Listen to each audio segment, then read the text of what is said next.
Olá, boa tarde a todos e sejam muito bem-vindos a mais um webinar da DEC Proteste. Eu sou a Filipa Rendo e é com enorme satisfação que estamos convosco para falar de um tema que, nesta altura do ano, preocupa muitos de vocês. Como declarar os investimentos e tomar as melhores decisões ao entregar a declaração de IRS.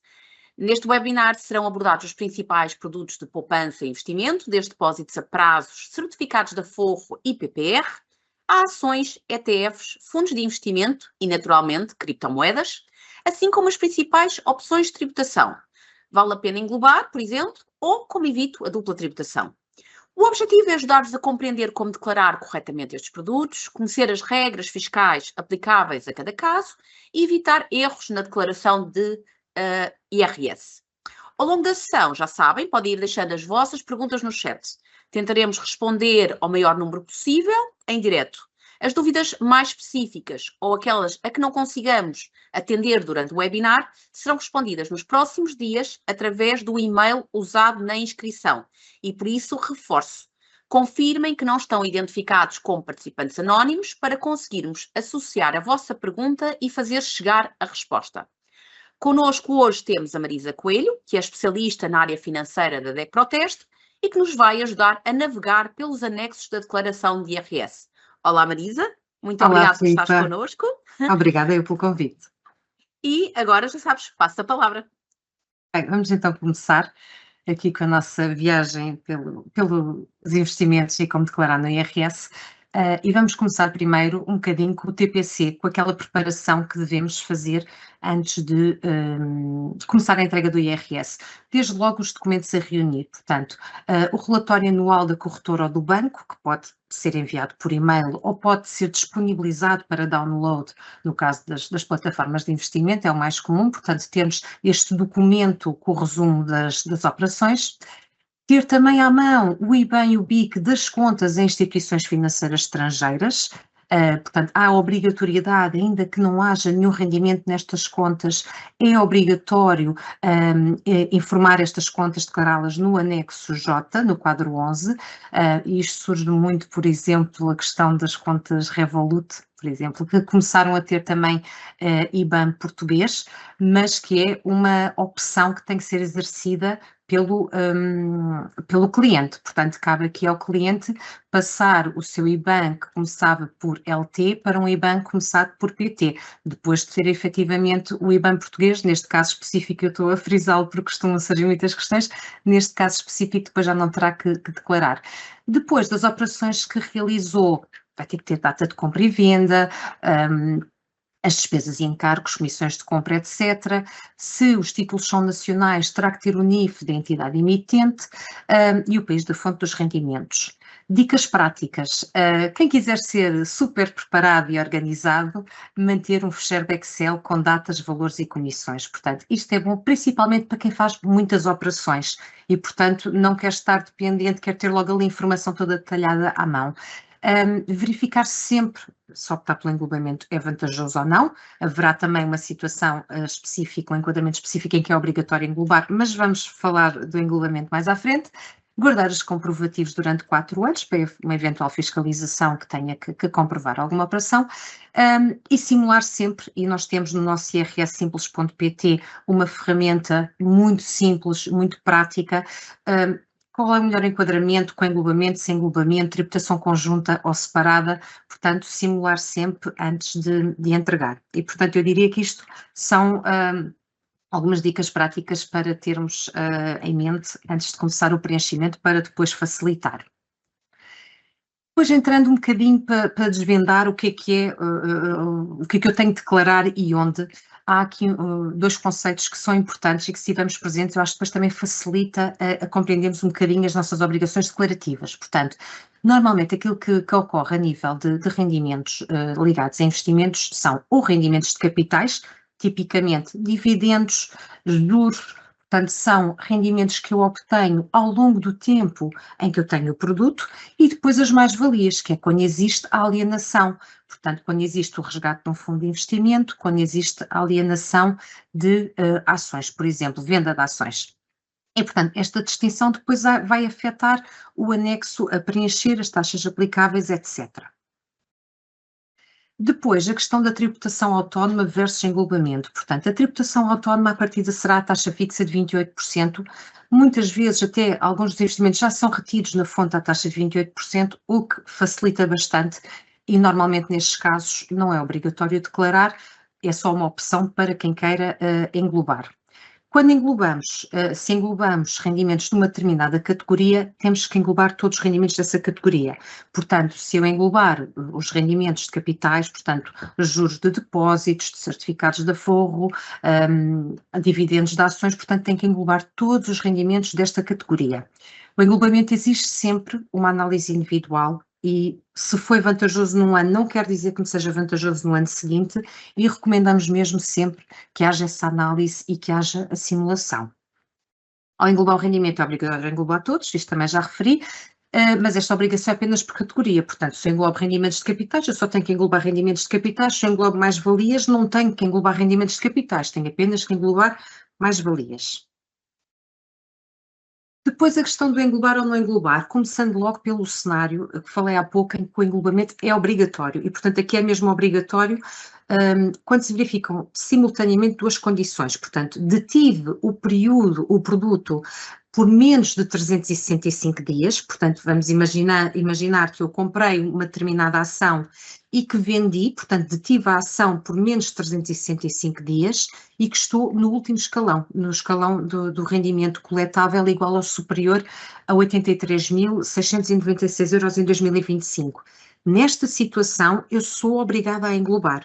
Isto é uma novidade do ano passado, se eu não me engano, de 2025, e, portanto, nestes casos, não é uma opção, a pessoa é mesmo obrigada. São duas condições cumulativas, portanto, tem que cumprir as duas, período de detenção inferior a 365 dias e o rendimento coletável igual ou superior aos 83.696.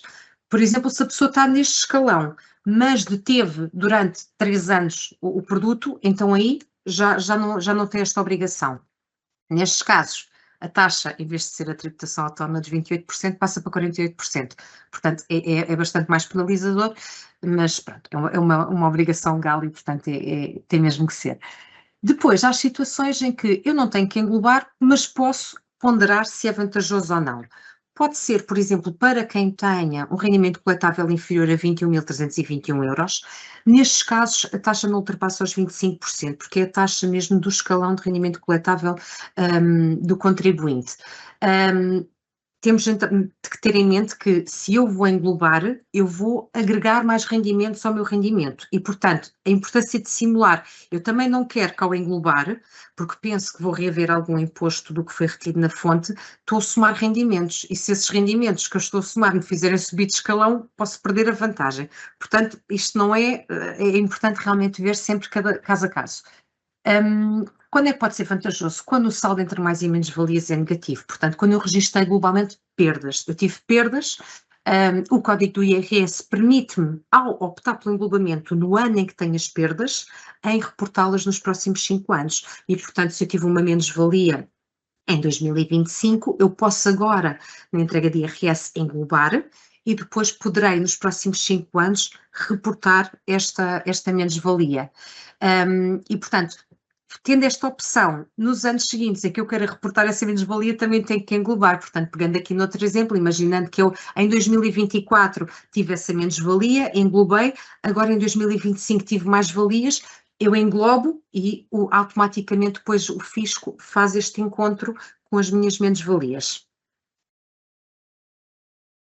Entrando agora nos produtos indo produto a produto, os depósitos a prazo e os certificados de aforro tesouro normalmente não levantam grandes dúvidas, porque lá está, porque são alvo de retenção na fonte à taxa de 28%, oferem juros que são rendimentos de capitais, de categoria E, não é necessário declarar, exceto, lá está, se aqui o contribuinte fizer a opção pelo englobamento. Só optar pelo englobamento e nós tentaremos ter sempre aqui em todos os slides da nossa apresentação as instruções, portanto, se optar pelo englobamento destes rendimentos, terá que declarar no anexo E, no quadro 4B, neste caso com o código é 20.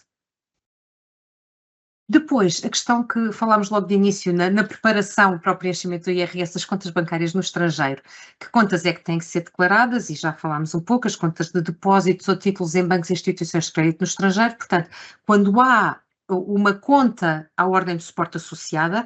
Atenção, cá quem invista, por exemplo, em plataformas no estrangeiro, mas que não existe uma conta à ordem associada, ok? Só existe a conta de corretagem, aí não se coloca a questão. Mas quando há uma conta à ordem de suporte, e aí existe um IBAN, confirmar se o IBAN não começa por PT, atenção, porque muito provavelmente terá que declarar. Isto não implica nenhuma tributação, é apenas uma obrigação declarativa. Claro está, se eu tiver rendimentos dessas contas à ordem, imaginando que eu tenho uma conta à ordem numa entidade destas e que ofere juros. Se não for feita retenção para Portugal, os tais 28%, então aí eu tenho que declarar, ok?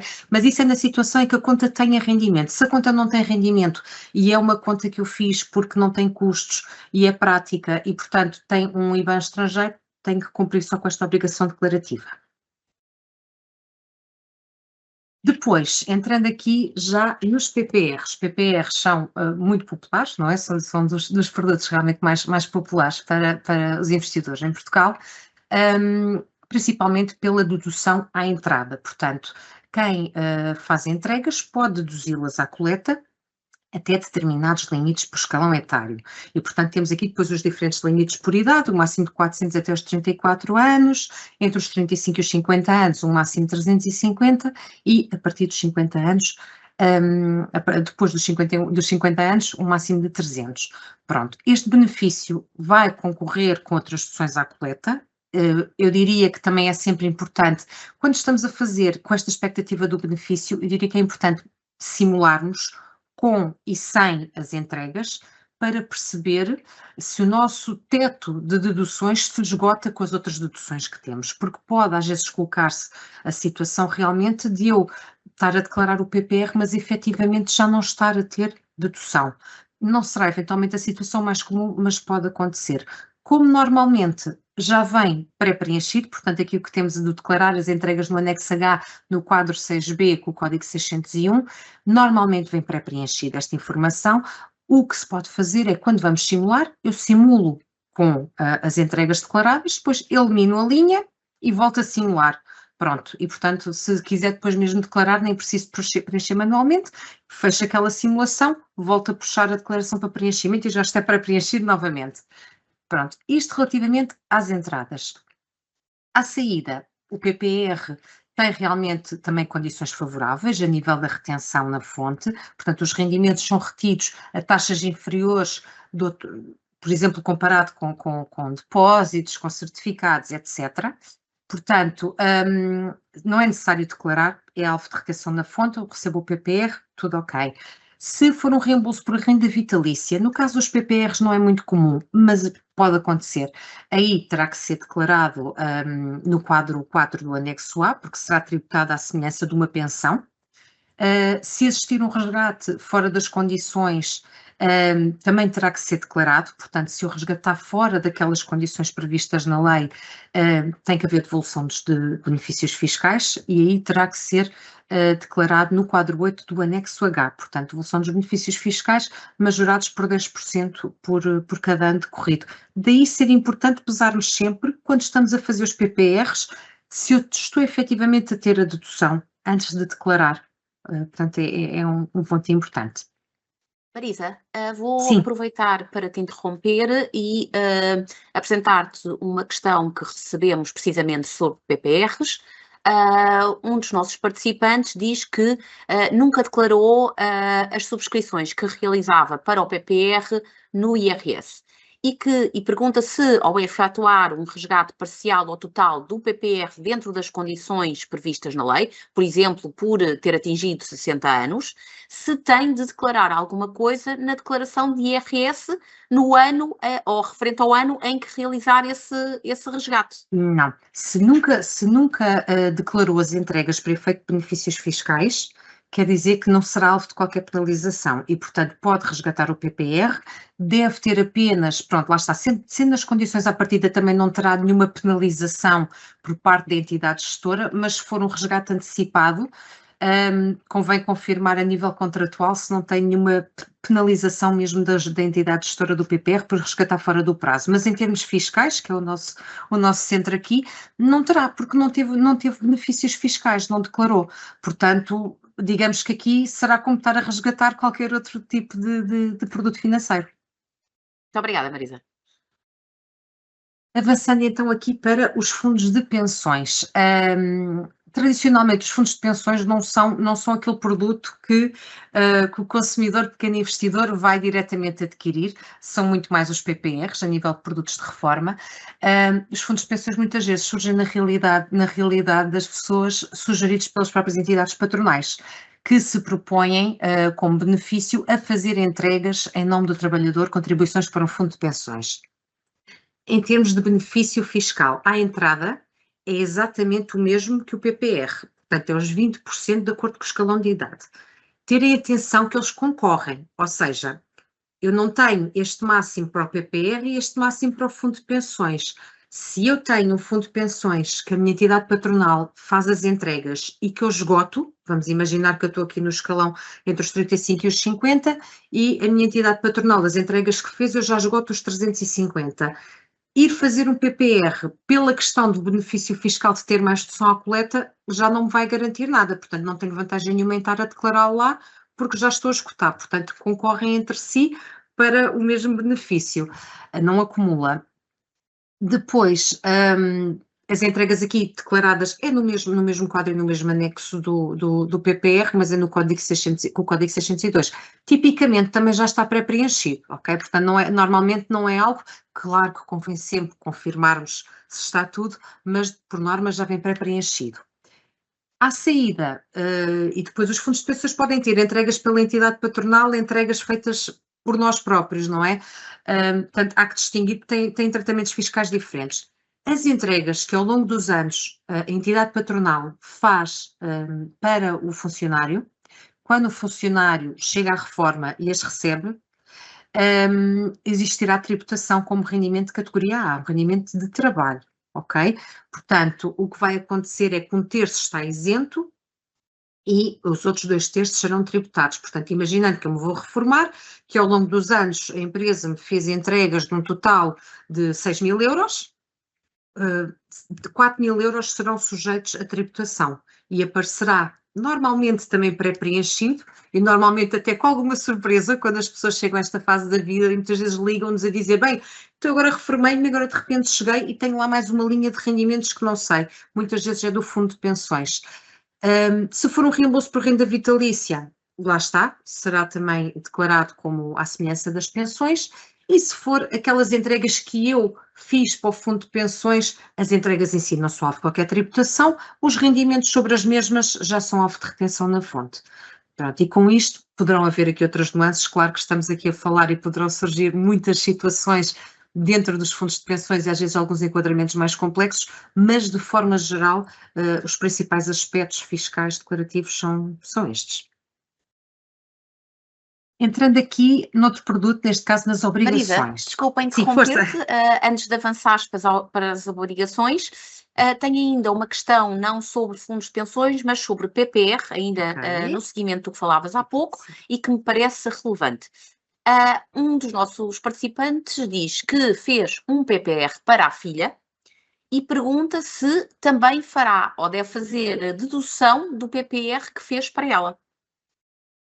Não, nesse caso penso que não terá dedução. Aqui, Marisa, desculpa, não diz se a filha é menor ou maior, não sei. Pois, aqui depende do enquadramento, temos que perceber, neste caso, a filha dependente se oferece algum rendimento, se não oferece, se tem coleta ou não.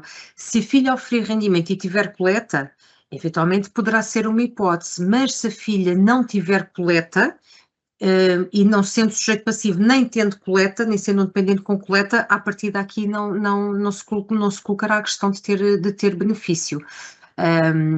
Todavia, ou até se quem colocou esta questão quiser colocá-la novamente com um pouco mais de informação, nós depois vamos analisar todas as questões e algumas requerem às vezes um pouco mais de estudo e de pesquisa, não são de resposta imediata, mas se quem colocou quiser colocar com um pouco mais de informação, e de forma não anónima, para conseguirmos depois, nós depois vamos tratar todas as questões e enviar as respostas. Perfeito. Marisa, mais uma questão já agora de PPR que temos aqui.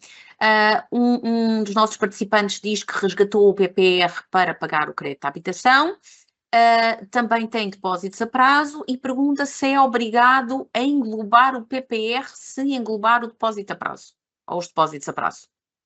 Ok, se englobar, e estamos a falar aqui de englobar rendimentos de capitais, vamos voltar a um dos primeiros slides, portanto, o que estamos a falar, a única obrigação que pode existir é na questão do englobamento de rendimentos de capitais, portanto, se quer englobar rendimentos de anexo E, vamos dizer assim, sim, porque isso aí tem que englobar todos os rendimentos de juros, certificados da Forro, certificados de Tesouro, juro de PPR, dividendos de ações, portanto, tudo o que são rendimentos desta categoria têm que ser englobados, sim. Muito obrigada. Nada. Vamos então aqui só saltar aqui. Ok, para as obrigações. Pronto, as obrigações poderão tipicamente existir aqui 3 cenários que podem ou não envolver algum tipo de declaração, desde logo os juros, o rendimento da obrigação, portanto, eu enquanto detenho as obrigações recebo juros da entidade emitente, se são juros de obrigações emitidas por empresas portuguesas ou pelo Estado português, como as obrigações do Tesouro, as obrigações do Tesouro Rendimento Variável, há retenção da fonte, logo não preciso declarar, a menos que opte pelo englobamento, e aí vai de encontro também à questão que este senhor fazia, aí tem que englobar tudo, se eu quero englobar os juros das obrigações, tem que ir aos juros do depósito, do certificado, aos dividendos, etc. Juros de obrigações de emitente estrangeiro. Se não foi alvo de retenção para Portugal, terá que declarar no anexo J, no quadro 8A. E aqui se não foi alvo de retenção para Portugal, e agora aqui para a frente vamos ouvir algumas vezes esta expressão. Porquê?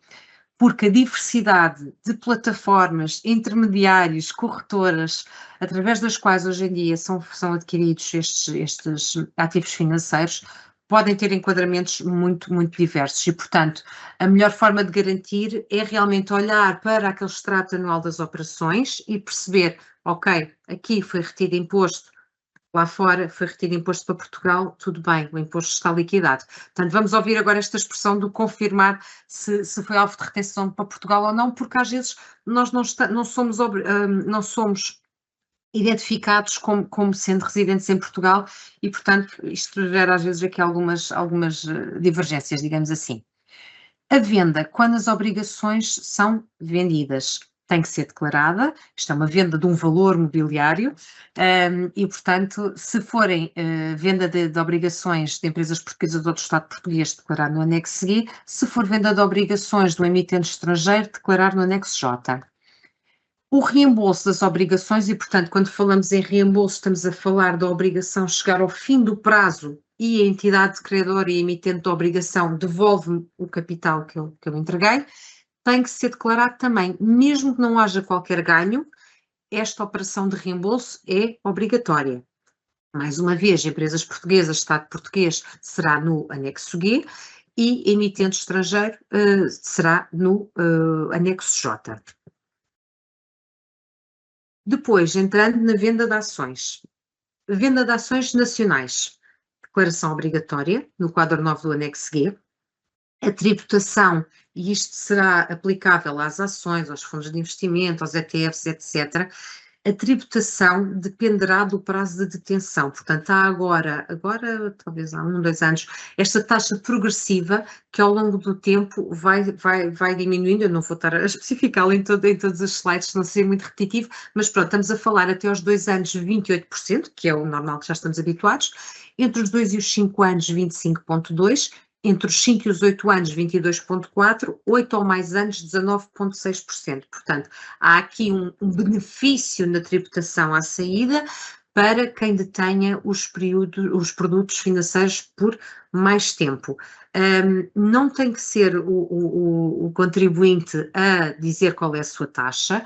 Portanto, aqui o que acontece é que nós temos de declarar a data de aquisição e a data da venda e depois o próprio fisco faz este encontro das datas e determina, portanto, isto não é uma obrigação que caiba ao contribuinte ao declarar, estar a determinar qual das taxas progressivas se aplica. Se optar pelo englobamento, neste caso das ações nacionais, declarar no quadro 15 do anexo G a opção de englobamento e englobar todos os rendimentos desta categoria. É importante frisar que será nas ações e será também nos outros valores mobiliários, despesas e encargos são só encargos com ordens de compra e venda. Portanto, se eu tiver um intermediário que me cobra, por exemplo, guarda de títulos, a guarda de títulos eu não posso considerar para os encargos. Venda de ações estrangeiras. Marisa, vou interromper-te, desculpa, vou aproveitar aqui para fazer um compasso de espera, porque estamos a receber imensas questões sobre a venda de ações. Claramente é um tema que está a gerar muitas dúvidas e posso dizer desde já que não vamos conseguir responder a todas em direto, mas vamos querer que todas tenham o seu acompanhamento e, portanto, aqui deixar claro que aquilo a que não conseguirmos responder agora, responderemos mais tarde, daremos resposta a todas as questões que nos enviarem pelo chat. Mas fazendo aqui algumas questões que me parecem transversais. Uma delas tem a ver com o período em que as pessoas detiveram as ações. Há aqui algumas questões, por exemplo, pergunta se no caso do englobamento, e se eu optar pelo englobamento, e tendo tido ações por mais de 365 dias e outras por menos de 365 dias, se todas elas, por exemplo, têm de ser englobadas. Primeira pergunta. Sim, segunda pergunta. Se opta pelo englobamento, todas têm que ser englobadas, sim. Portanto, independentemente do prazo de detenção, certo? Sim. Depois, outra questão importante tem a ver com o englobamento enquanto casal. Um dos titulares é que teve as vendas, é que tinha as ações e fez as vendas, e pergunta se quando faz o englobamento, se os rendimentos, neste caso da esposa, se também integram ou também têm que ser integrados nesse englobamento, por exemplo. Sim, se há entrega conjunta, sim, porque não há a opção a nível das instruções de preenchimento de eu, no quadro, optar só pelo englobamento do sujeito passivo A ou do sujeito passivo B. Portanto, se o englobam os dois ou então entregam de forma separada. Pronto, aí não há forma de contrariar. A primeira questão que colocaste, reparem, aqui estamos a falar desta tributação pelo prazo de detenção e que parte dos 28%, mas quando nós englobamos, nós saímos da esfera da tributação autónoma, ok? Portanto, depois aqui já não se aplica esta situação. Ok, porque depois a tributação se terá a ver com a taxa do nosso escalão de rendimento coletável. Portanto, é sempre bom tentar simular e tentar perceber qual poderá ser a melhor forma a melhor opção declarativa. Marisa, aproveita então, enquanto estamos aqui a esclarecer algumas questões, para te pôr mais uma que nos chegou de uma participante que diz que fez a venda de algumas ações no banco onde é cliente atualmente, mas ela já tinha estas ações até noutro banco e deve ter, entretanto, transferido a sua conta, pressuponho pela questão. E ela diz que desta fase já não tem como saber o valor de compra nem a data em que fez essa. E, portanto, se temos alguma sugestão de como é que ela deve proceder neste caso para preencher a declaração de IRS. Temos porque o próprio Código do IRS prevê esta situação e, portanto, prevê que não existindo a prova documental do valor da aquisição, isto por vezes acontece precisamente nestas situações como a que esta consumidora refere, que é, já tenho há muito tempo, entretanto troquei de intermediário, eu já perdi o rasto ao valor de compra. Aqui existe a regra de será a menor cotação dos 2 anos anteriores à venda. Isto é mesmo o artigo do Código do IRS que prevê, portanto, na impossibilidade de comprovar documentalmente aquela operação, devo considerar a menor cotação dos 2 anos anteriores à venda.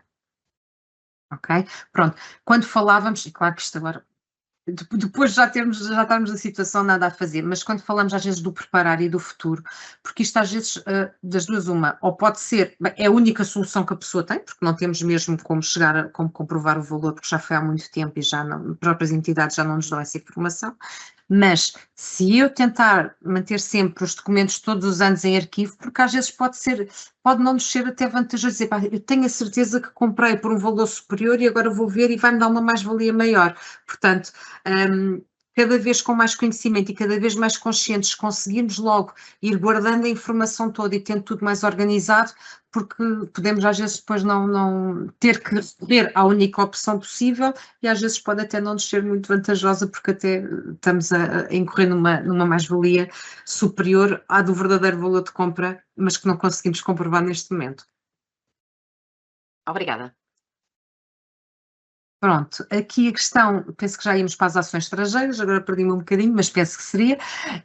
Declaração obrigatória também. Declaração obrigatória também, neste caso, tratando-se de ações estrangeiras, que é uma questão que também é muito colocada, é no anexo J, ok? Em termos de tributação, faz diferença. Às vezes acontece porque eu tenho ações estrangeiras, mas tenho num intermediário nacional, pronto. Mas em bom rigor é no J, ok? Não há aqui, se a pessoa disser, mas eu ano passado pus no GUI, pus o NIF do banco. Assim, não há aqui um prejuízo para o Estado, e isso é muito importante. Portanto, a tributação, em termos de tributação é exatamente igual, ok? Portanto, aí não há prejuízo, mas em bom rigor será efetivamente no J, porque quem emite a ação é estrangeiro, portanto, o emitente da ação é estrangeiro. Pronto, tributação, a mesma situação. Se optar pelo englobamento, será no quadro 9.2c do anexo J, englobar todos os rendimentos desta categoria, despesas e encargos com ordens de compra e venda. Depois, a questão dos dividendos. Vou aproveitar, desculpa estar a interromper-te, mas de facto o tema das ações claramente levanta muitas questões e, portanto, vamos tentar aqui dar a máxima resposta possível. Tenho aqui uma questão sobre alguém que recebeu por herança e por doação algumas ações. Okay. Passaram todas, diz, para o seu nome na mesma data. E, portanto, pergunta, qual é que é o valor de compra, digamos assim, neste caso? É o valor em que a data em que foi alterada a titularidade ou a data do óbito e da doação? O que é que deve ser tido em conta? Eu vou responder de cor, mas sujeito a confirmação, porque eu penso que há um artigo no Código do IRS que fala na data em que seria devido imposto de selo. E às vezes sabemos que não há imposto de selo porque estamos a falar de herdeiros diretos e, portanto, não há lugar a imposto de selo. Mas eu diria que isso será eventualmente a data em que foi feita a partilha. Mas é uma situação que eu depois também gostaria de confirmar e depois, quando formos trabalhar as placas e daremos a resposta, eu gostaria também de confirmar, porque lá está, são questões muito, muito, muito específicas. Pronto, entrando aqui na questão dos dividendos, ações nacionais, o imposto é retido de 28% na fonte, não é necessário declarar, exceto se quiserem englobar. Os dividendos das ações nacionais têm aqui uma particularidade que é, deve-se declarar apenas, se optar pelo englobamento, 50% do valor ilíquido do rendimento, portanto isto é uma condição específica para os dividendos das ações nacionais, portanto quem quer englobar só declara 50% do valor ilíquido do rendimento. Nos dividendos de ações estrangeiras, e vamos usar de novo aquela expressão, se foi retido imposto para Portugal, e portanto se foi duplamente tributado, e iremos mais à frente falar de dupla tributação, se foi pago imposto para Portugal, não precisa declarar. Se não foi alvo de retenção para Portugal, tem que declarar no anexo J no quadro 8A. Se foi duplamente tributado, portanto, tributado em Portugal e no país de origem, deve declarar, não englobar, só declarar no quadro 8A do anexo J, com o código E10. E isto é para o crédito de imposto por dupla tributação, que também já vamos falar um bocadinho mais à frente. Preencher o código do país de origem, em caso de dúvida, verificar no código ISIN do fundo ou da ação, e se pretender englobar, assinalar essa opção no quadro 8B do anexo J. Fundos de investimento, resgate de unidades de participação de fundos de investimento. Fundos nacionais, o imposto é retido na fonte no resgate, portanto é uma exceção, contrariamente às ações nacionais, que a mais-valia eu tenho que declarar nos fundos nacionais, e se não me engano desde 2015 eles passaram a ser alvo de retenção na fonte. Mais uma vez, de acordo com o prazo de retenção, temos aquelas taxas progressivas que se vão reduzindo de acordo com o tempo que eu detive o produto, portanto eu não preciso de declarar, exceto se quiserem englobar. Se quiserem englobar, quadro 10 do anexo Q, código 31, tem que englobar todos os rendimentos desta categoria. Nos fundos estrangeiros, portanto eu resgatei unidades de participação de fundos estrangeiros, não há lugar a retenção na fonte e é obrigatório declarar no anexo J no quadro 9.2A. Tributação, a mesma situação, temos aquelas taxas progressivas que se vão reduzindo de acordo com o prazo. Preencher o código do país de origem, despesas e encargos meramente os de compra e venda, só optar pelo englobamento, assinalar essa opção no quadro 9.2c do anexo J englobar todos os rendimentos dessa categoria. Nos dividendos de fundos de investimento, portanto, nos fundos que distribuem, portanto, há tipicamente dois tipos de fundos de investimento, há os fundos que acumulam, portanto, todos os rendimentos vão sendo englobados, e depois os fundos que distribuem, e portanto que a pessoa ao longo do tempo que detém o fundo, como as ações distribuem dividendos, há fundos que também vão distribuindo os seus resultados ao longo do tempo. Nos fundos nacionais, dividendos de imposto retido a 28% na fonte, não é necessário declarar, exceto se optar pelo englobamento. Se optar pelo englobamento, quadro 4B do anexo E, com o código é 30, e englobar todos os rendimentos desta categoria. Quando falamos de dividendos distribuídos por fundos estrangeiros, se foi retido imposto para Portugal, não precisa de declarar. Se não foi alvo de retenção para Portugal, tem mesmo de declarar, no quadro 8A do anexo J, com o código é 11. Se foi duplamente tributado, portanto, em Portugal e no país de origem, deve declarar no quadro 8A do anexo J para o crédito de imposto por dupla tributação, preencher o código do país de origem e, se englobar, assinalar no quadro 8B do anexo J. Depois, os ETFs, também bastante populares atualmente. Venda de ETFs, declaração obrigatória, no quadro 9.2A do anexo J. Segundo consegui verificar, eu penso que não existe ainda à venda ao público em geral ETFs portugueses, portanto, todos os que estão neste momento, que temos entre mãos, serão para o anexo J. Claro que, eventualmente, se fosse um ETF nacional, sediado em Portugal, seria no anexo G. Mas, portanto, partindo do pressuposto que neste momento ainda não há, ao nosso conhecimento, aqui a declaração obrigatória no quadro 9.2A do anexo J. Tributação, mais uma vez, dependerá do prazo de detenção. Se optar pelo englobamento, quadro 9.2C do anexo J, englobar todos os rendimentos desta categoria. Despesas e encargos, pode incluir os encargos das ordens de compra e venda. Dividendos, à semelhança das ações e dos fundos, também há ETFs que distribuem rendimentos ao longo do tempo em que são detidos. Se foi retido imposto para Portugal, não precisa declarar, mas o mais provável é que não tenha sido. E se não foi, tem mesmo de declarar no anexo J. Se foi duplamente tributado, mais uma vez também tem vantagem em declarar para tentar minimizar o efeito da dupla tributação, preencher o código do país de origem e, se englobar, assinalar a opção no quadro 8B do anexo J. Dupla tributação de rendimentos, que já andamos aqui a falar desde as ações. Pronto. Tipicamente, isto acontece quando são investimentos no estrangeiro que são tributados na fonte do país em causa e são também tributados em Portugal. Isto acontece muito nos dividendos de ações, nos fundos que distribuem rendimento, nos ETFs que distribuem rendimento, etc.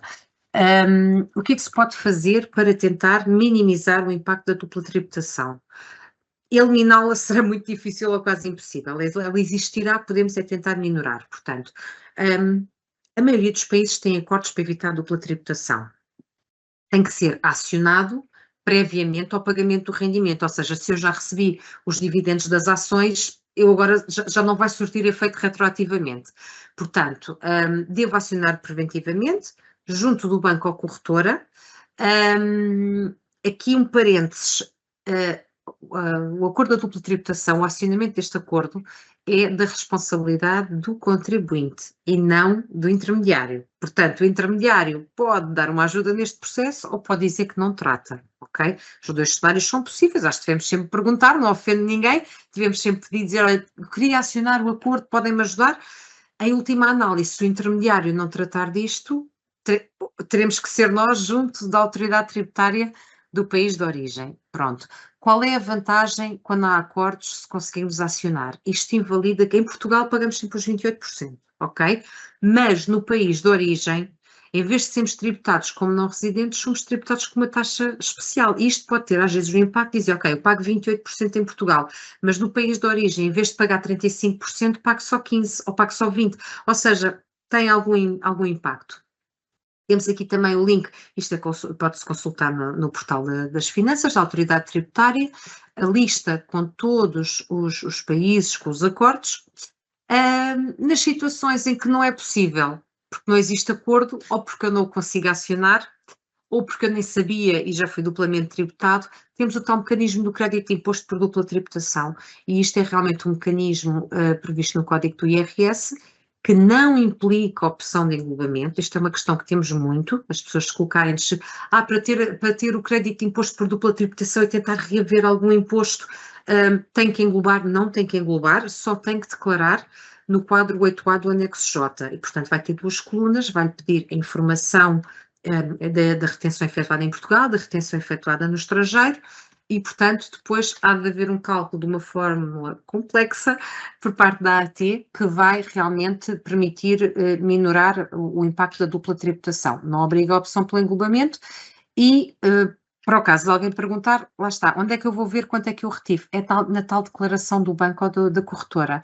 Portanto, a declaração dos bancos e das corretoras deverá ter especificado, e normalmente tem, se não tiver tem que se reclamar e pedir, especificado o imposto que foi retido e para que país foi retido, ok? Portanto, se foi duplamente tributado, vai ter o imposto retido para Portugal e o imposto retido para o país de origem do rendimento. Marisa, eu acho que acabaste de responder também a algumas perguntas que estavam a ser aqui inseridas no nosso chat e que têm precisamente a ver com como é que eu vou saber se fui duplamente tributado ou não, onde é que eu vejo essa informação. É na declaração do intermediário, sim. E respondo também à pergunta a seguir, que era, ok, qual é que eu sei, qual é o valor que me foi de facto tributado? Tem que vir lá essa informação, porque de outra forma não há mesmo forma de saber. Mas isso vem nas declarações dos intermediários e há alguns que até já enviam quase com o print dos quadros, portanto já há alguns que até já vão além muitas vezes da sua obrigação informativa e que até já facilitam com algumas instruções de preenchimento. De resto, é estar também atentos ao que é que pode estar sujeito a esta dupla tributação. Tipicamente são rendimentos de capitais, portanto isto não acontece nas mais-valias, acontece nos rendimentos de capitais, dividendos de ações, dividendos de fundos que distribuem, dividendos de ETF, portanto estas são eventualmente um juro de uma obrigação estrangeira, mas lá está, isto são os tipos de rendimentos que normalmente pode acontecer esta situação e também com esta informação estamos mais atentos quando vemos a declaração do banco, perceber para declararmos. Ok, Marisa, já agora aproveito para encerrarmos esta questão. Há aqui uma pergunta que temos de um participante que diz onde é que eu posso verificar, então, se esse imposto retido foi em Portugal ou noutra jurisdição?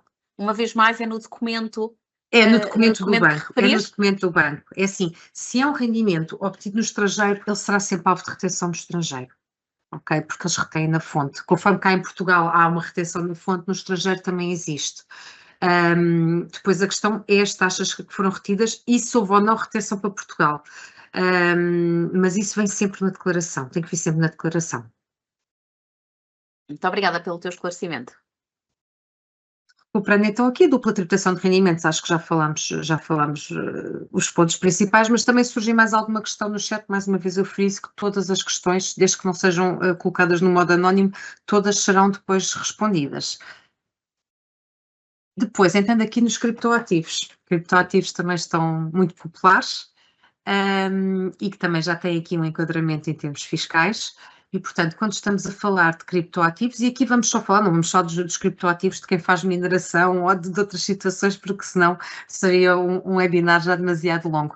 Mas vamos falar aqui dos criptoativos realmente na perspectiva de quem compra e vende criptoativos, de quem quer investir, de quem quer especular um bocadinho, e, portanto, a questão da venda dos criptoativos. Portanto, eu vendi criptoativos e agora eu vou já fazer aqui uma distinção do vender criptoativos. É necessariamente eu ter um criptoativo e passar para moeda fiduciária. Quero com isto dizer que eu tinha, por exemplo, Bitcoin e converti em euros. Ok? Deixei de ter Bitcoin para ter euros. Porque se eu fizer outro par Bitcoin com outro criptoativo, nesse caso não há lugar à venda, houve uma troca e a troca não tem para já tributação. A tributação só ocorre quando há efetivamente a operação da venda do criptoativo para uma moeda fiduciária. Eu passei de um criptoativo para euro, para libra, para dólar, aí é quando realmente temos este enquadramento. E, portanto, quando vendemos criptoativos detidos por menos de 365 dias, vamos ser tributados, temos que declarar no anexo G, no quadro 18A, tem mesmo um quadro próprio, Ou no anexo J. No anexo G, se for uma plataforma nacional, eu sei que não será, elas existem, mas não será a maioria dos casos provavelmente será plataformas estrangeiras e aí é no quadro 9.4a do anexo J. Portanto, se for uma plataforma nacional, anexo G, se for uma plataforma estrangeira, no anexo J. A tributação será a taxa autónoma de 28%, a menos que haja opção pelo englobamento. Se pretender englobar, eu digo sempre se pretender englobar, ou lá está, se tiver no último escalão, portanto, se tiver aquela situação de englobamento obrigatório, convém não esquecer. Mas pronto, colocando parte dessa situação que já frisámos no início, se optar pelo englobamento, deverá assinalar essa opção no quadro 15 do anexo G, para a plataforma nacional, ou no quadro 9.4b do anexo J, e englobar todos os rendimentos da categoria. Eu pus aqui uma chamada para a regra do FIFO, que de resto se aplica aos restantes valores mobiliários, como por exemplo às ações, mas que no caso das ações já é relativamente conhecida por muitas das pessoas, mas aqui não. Portanto, quando eu vou vender apenas uma determinada parte de uma carteira, de um determinado título, ou neste caso de um determinado criptoativo, mas eu não vendo a totalidade daqueles criptoativos que eu detenho. Portanto, alguém nos questionava há pouco tempo como é que eu vou saber quais é que eu vendi. Portanto, eu tenho um X e vendi apenas parte daquela carteira. Aqui, à semelhança, por exemplo, do que se usa para as ações, será o mesmo critério, será o first in, first out. Portanto, eu estou sempre a vender os que comprei primeiro, os mais antigos. Mesma coisa, por exemplo, para as ações. Eu tenho uma carteira de ações de uma determinada empresa, mas eu não vendi a carteira toda. Eu mantive a posição na empresa, mas reduzi. Então, eu vendi as mais antigas e assim, porque os custos de aquisição muitas vezes são diferentes, as pessoas vão comprando ao longo do tempo e depois quando vendem, diga, então agora eu vendi quais? Qual é o custo de aquisição daquilo que eu vendi? Então é este critério do FIF, first in, first out, ele de resto também se aplica aos outros valores mobiliários, mas eu acho que nos outros valores mobiliários as pessoas estão mais familiarizadas e aqui nos criptoativos aproveitei para puxar este tema.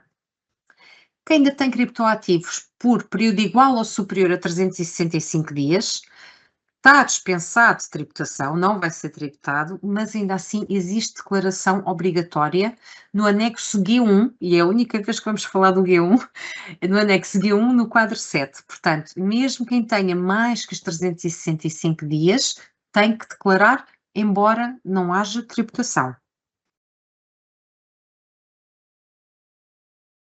Depois, aqui uma nota apenas para as plataformas estrangeiras e é uma nota um pouco também de sensibilização e de chamada de atenção, porque cada vez mais nós investimos através de intermediários sediados um pouco por todo o mundo e podem sempre surgir questões que têm que ser vistas caso a caso, vão sempre haver nuances e às vezes aparecem situações, nós pensamos como é que isto aconteceu, qual é a legislação que está aqui envolvida, qual é a regra de tributação que está envolvida e, portanto, podem sempre surgir aqui questões que fogem ao mais comum e que carecem de algum estudo adicional. Eu trouxe aqui este exemplo que já nos apareceu até mais do que uma vez, mas a primeira vez que nos apareceu realmente, assim de repente, como não é uma situação típica, tivemos que ir enquadrá-la, de investidores portugueses que detêm ações portuguesas através de uma corretora low cost estrangeira. E então, neste caso até era alguém que queria optar pelo englobamento, mas não conseguia englobar, porque foi retido a 35% numa ação portuguesa. E nós pensamos, bem, a ação portuguesa a retenção é 28%, mas o que é que acontece? Como foi através de uma corretora estrangeira, ele não foi identificado junto da entidade pagadora como sendo um cidadão português, e o nosso código do IRS prevê nestes casos em que não é possível determinar o país da pessoa a quem está a ser pago, é tributado à taxa de 35% e é uma taxa a título definitivo, portanto, nem se pode englobar para tentar reaver imposto. Isto dito assim, parece que foi tudo muito fácil, mas ainda andámos ali um bocadinho às aranhas a tentar perceber o que é que tinha acontecido e depois disto já nos apareceram mais casos. Uma questão que as pessoas podem dizer, bem, mas pagou mais 7% de imposto, então não compensa. E aqui outro parênteses, não tanto fiscal, mas também Pode compensar, porque às vezes os custos, e isto depois depende das operações que as pessoas realizam, dos intermediários em causa, os custos às vezes são tão competitivos, os custos de transação, que mesmo que a pessoa caia neste enquadramento, ainda assim pode compensar estes 7% de imposto com o que poupa em custos de corretagem. Pronto, e portanto fica apenas aqui este alerta para as plataformas estrangeiras, temos de estar sempre com cuidado redobrado, aquela situação foi retido imposto para Portugal, não foi duplamente tributado, não foi, surgir alguma taxa assim esquisita, alguma retenção esquisita, mas pronto, também alguma coisa estamos cá para ajudar a esclarecer se aparecer algum caso mais estranho. Depois, e falando só aqui um pouco o que pode ser o investimento em imobiliário, que também existe. Pronto, desde logo quem investe para imobiliário com o fim de alojamento local, isto também tem que ser alvo de declaração. Nestas questões, realmente, os contribuintes podem optar especificamente aqui no regime de alojamento local, e é uma opção do contribuinte, optar por declarar como categoria B ou como categoria F. É uma opção do contribuinte. E depois cada um deve analisar realmente qual é mais vantajosa para si. Na categoria B, declarar os rendimentos brutos obtidos com alojamento local no quadro 4A, no campo 417 do anexo B. O fisco cobrará 35% ou 50% no caso nas zonas de contenção decretadas por cada município, portanto esta tributação sobre os rendimentos obtidos, mas não pode deduzir gastos com a casa, com o imóvel. Pronto. Se declarar como rendimentos prediais, já poderá deduzir aqui alguns gastos. Portanto, se optar não por declarar na categoria B, mas sim no anexo F, assinala a opção sim no quadro 9 do anexo B, vai escrever os rendimentos brutos obtidos no quadro 15.1, identifica o imóvel, os gastos com o imóvel no quadro 15.2. Optando, lá está, pela tributação com as regras da categoria F, deduz algumas despesas que devem sempre estar em nome do proprietário, ok? Portanto, eu não posso deduzir despesas que estejam em nome de terceiros, obras de conservação, condomínio, IMI, serviços de limpeza, comissões com plataformas de rendimento de curta duração, seguros de renda, etc. Depois, nos rendimentos prediais, e portanto, quem não tem o imóvel em alojamento local, mas tem sim em arrendamento de maior duração. Portanto, tem que declarar as rendas recebidas, preencher no anexo F no quadro 4, rendas, identificação do imóvel, as despesas que suportou. Se optar por englobamento, assinalar no quadro 6G. Depois, a tributação será à taxa autónoma de 25% se for habitacional, 28% se não for habitacional. A opção de englobamento, lá está, implicará taxas progressivas, convém sempre simular antes. Existirão reduções até 10% para contratos de longa duração, mas isto depois será, portanto, estes contratos estão depositados nas finanças e, portanto, a própria AT depois fará este acerto na tributação de acordo com a duração do contrato. Despesas dedutíveis, obras de conservação, condomínio, IMI, seguros, certificado energético, comissão imobiliária e taxas autárquicas. Não dedutíveis, juros de eventuais empréstimos sobre o imóvel, depreciações, mobiliário e AMI. E, portanto, com isto encerramos a apresentação. Marisa, muito obrigada pela tua apresentação, foi extremamente esclarecedora.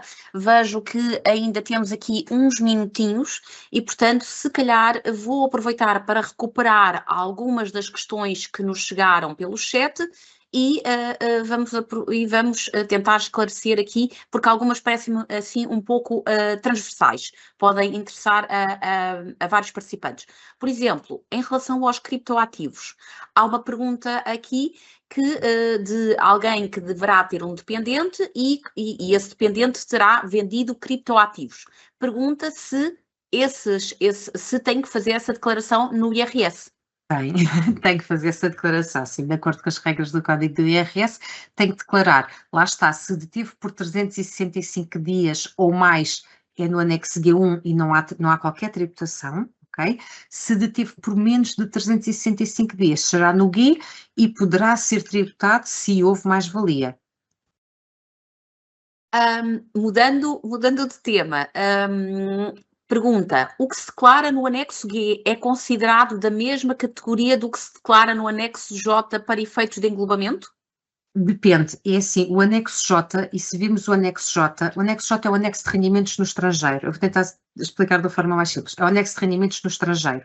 E eu, no estrangeiro, posso ter rendimentos de capitais e posso ter mais-valias. Ou seja, vamos imaginar, eu tenho ações portuguesas e ações estrangeiras. Eu opto pelo englobamento. As ações portuguesas eu vou declarar no anexo G e optar pelo englobamento no anexo G. E no anexo J há um quadro de anexo G no anexo J, ou seja, há um quadro de mais-valias. E, portanto, eu declaro as portuguesas no G e declaro as estrangeiras no J e opto pelo englobamento daqueles quadros nos dois. Por exemplo, se for os rendimentos de capitais, eu declaro os juros do depósito no anexo E, mas eu tenho os juros de umas obrigações de dívida soberana dos Estados Unidos. Eu vou declarar no anexo J que também tem um quadro para rendimentos de categoria E, ok? Portanto, a categoria dos rendimentos é transversal, só que uns são obtidos em Portugal e outros têm que ser no J por serem obtidos no estrangeiro. Eu não sei se consegui ser clara. Espero que sim. Eu julgo que sim, e penso que de alguma forma até terás respondido em parte a uma questão que tinha aqui para te pôr, que era a compra e venda de ações ou dividendos de empresas nacionais obtidas no Banco Revolut com IBAN na Lituânia, presumo pelo que está aqui escrito, para efeitos de declaração deve ser no anexo E ou devo optar pelo anexo J? Depende dos ativos. Ok? Aqui neste caso não vai interessar, ok, se tem o IBAN da Lituânia, tem que declarar a conta, tem que declarar o IBAN da conta estrangeira, ok? Mas isso é um efeito meramente declarativo. O que vai aqui interessar no país de origem é, se eu vendo uma ação que é cotada em Londres, eu estou a vender, a ação é de Londres, ok? Portanto, eu estou a ter um rendimento em Londres. Se é em Espanha, é em Espanha. Portanto, aqui o que vai interessar não é tanto aqui a questão da Revolut ou do IBAN, aqui o que vai interessar é a nacionalidade, digamos aqui, a origem dos rendimentos que eu obtive. Se é de um fundo de investimento que está assediado no Luxemburgo, ok? Eu vou declarar no anexo J. Se for uma ação portuguesa, cotada na Bolsa em Portugal, na Bolsa de Lisboa, eu vou declarar no G. Ok? Muito bem. Estamos mesmo em cima do tempo, mas eu vou ainda fazer duas perguntas que julgo que serão de resposta rápida. Na declaração que já entreguei, não declarei uma conta no estrangeiro. Devo submeter uma nova declaração de IRS? Por sua conta e risco. É assim, o que é que as regras dizem? As regras dizem que temos que declarar. Se essa não declaração, antes de mais, estamos a falar de uma conta, eu acho que isto é importante frisar, estamos a falar de uma obrigação declarativa sem impacto fiscal, ok? Não deixamos de ter a obrigação declarativa e o facto de não declararmos, não estamos a cumprir com essa obrigação declarativa. No entanto, nós estamos a falar de um ato tributável em que haja aqui um prejuízo para o Estado, porque estamos a falar de uma situação em que não há imposto, é uma mera obrigação declarativa. Portanto, deveria ter declarado, se merece a pena substituir a declaração.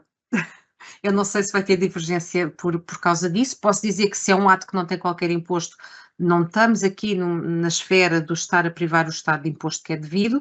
Agora, não deixa de ser uma obrigação declarativa. Qual poderá ser o risco? Receber realmente aqui uma divergência e ter que submeter uma declaração de substituição. E, por último, como fazer uma simulação sabendo que as finanças não aceitam simulações quando o anexo J é preenchido? Tens alguma sugestão? Pode-se tentar fazer quando estamos a falar de taxas de tributação iguais, para efeitos de simulação, o que eu posso fazer é pôr tudo no E. Portanto, ou seja, estamos a falar de deturpar aqui um bocadinho e dizer assim, ok, mas espera aí, o imposto é igual, ok, então eu vou fingir que isto é tudo nacional, vou colocar tudo no G e vou tentar simular para ter um pouco essa percepção. É a forma de contornarmos realmente. Muito obrigada, Marisa, muito Mas obrigada. não submeta, corrija tudo antes de submeter. Muito obrigada por todas os teus esclarecimentos. Estamos a chegar ao fim deste webinar, mas antes, Marisa, gostaria de perguntar, já entregaste o IRS? Já, no primeiro dia. Sou muito disciplinada. Já está tudo tratado e correu tudo bem. E agora, seriamente, tens alguma recomendação final para quem vai entregar o IRS nos próximos dias? É simular, tentarem se socorrer por vezes já há aqui algumas ideias pré-concebidas, ou por causa de experiências passadas, ou por causa de um amigo, ou familiar, engloba, faz assim, faz assado, eu fiz. Às vezes basta um pequeno detalhe para mudar todo o nosso enquadramento, ok? E, portanto, daí também nós tentarmos cada vez mais de facultar mais recursos, e temos também aqui o nosso irsimples.pt, que tem um simulador gratuito para qualquer pessoa, subscritores, não subscritores, qualquer pessoa pode registar-se, pode ter aqui também, uma coisa que convém, fora a entrega do IRS, os prazos que estão envolvidos, validação de despesas, alterações de agregado familiar, toda uma série de situações contributivas e que depois são muito variadas de acordo com o enquadramento de cada um de nós e, portanto, socorram-se estas ferramentas, se puderem registrem-se, têm muitas opções para receber alertas de prazos, etc., porque muitas vezes tem a ver também com a nossa preparação, cada vez estarmos mais capacitados das nossas obrigações, dos nossos direitos, das opções que podemos ter, e aqui a informação pode às vezes mesmo transformar-se em euros, digamos assim, e ter um impacto depois na nossa nota de liquidação ou de reembolso. Marisa, obrigada uma vez mais pela tua clareza, pela forma como nos ajudaste a perceber melhor como declarar os investimentos no IRS e como tudo parece tão simples. Agradeço igualmente a quem esteve connosco ao longo desta última hora. Esperamos que esta sessão tenha esclarecido as vossas dúvidas sobre um tema que gera tantas dúvidas entre quem investe. Relembro que as questões que não conseguimos responder em direto serão analisadas pela equipa da DEC Proteste e as respostas enviadas para o e-mail de inscrição. Será ainda enviado o link da gravação do webinar, uma questão que estava a ser posta por muitos participantes no chat. E relembro ainda que todos os participantes poderão fazer o download gratuito do e-book Investimentos Como Declarar no IRS na página irssimples.pt. Se este webinar vos foi útil, não deixem de acompanhar a DEC Proteste no portal dec.proteste.pt e nas nossas redes sociais. Ao longo do ano, publicamos informação prática, explicadores, alertas e ferramentas que podem ajudar noutras decisões do dia-a-dia, das finanças pessoais aos vossos direitos enquanto consumidores. Muito obrigada a todos e até ao próximo webinar.